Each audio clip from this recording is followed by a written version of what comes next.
ఎందుకు భయపడుతున్నావు? ఎందుకు నిరాశలో మునిగిపోతున్నావు? నీ హృదయం భారంగా ఉంది. నీ కళ్ళలో కన్నీళ్లున్నాయి. నీ మనసు ఓటమిని ఒప్పుకుంది. కాని నేను నీతో ఒక మాట చెబుతున్నాను.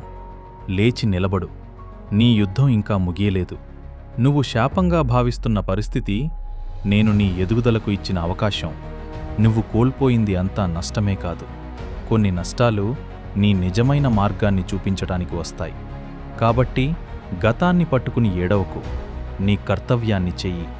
ఫలితం గురించి భయపడకు. ధర్మాన్ని విడిచిపెట్టకు. నీ శత్రువు బయటలేడు. నీ భయం, నీ సందేహం, నీ అలసత్వం అవే నీ నిజమైన శత్రువులు. వాటిని జయించు. ప్రతిరోజు నిన్ను నువ్వు గెలిస్తే ప్రపంచాన్ని గెలవటం కష్టం కాదు. పడిపోయావా?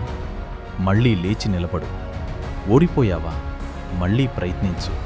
ఎందుకంటే యోధుడు ఎన్నిసార్లు పడిపోయాడో కాదు, ఎన్నిసార్లు లేచాడో అదే అతని గొప్పతనం.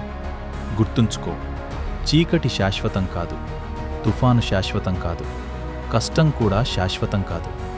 కానీ ధైర్యం, విశ్వాసం, ధర్మం ఇవి నీతో ఉంటే విజయాన్ని ఎవరూ ఆపలేరు.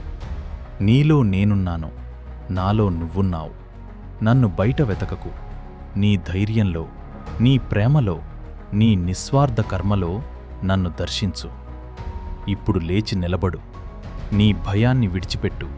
నీ ధర్మాన్ని ఆచరించు. ప్రేమను పంచు. బలహీనులను ఆదుకో. ప్రపంచానికి వెలుగవు. నేను నీతో ఉన్నాను. నీవు ఒక్క అడుగు ధర్మం వైపు వేస్తే నేను నీకు 100 అడుగులు తోడుగా నడుస్తాను. లేచి నిలబడు. నీ జీవితాన్ని మహోన్నతంగా మార్చు. ధర్మమే నీ శక్తి. విశ్వాసమే నీ ఆయుధం. కర్మయే నీ మార్గం. విజయం సమయం వచ్చినప్పుడు తప్పకుండా నీదే.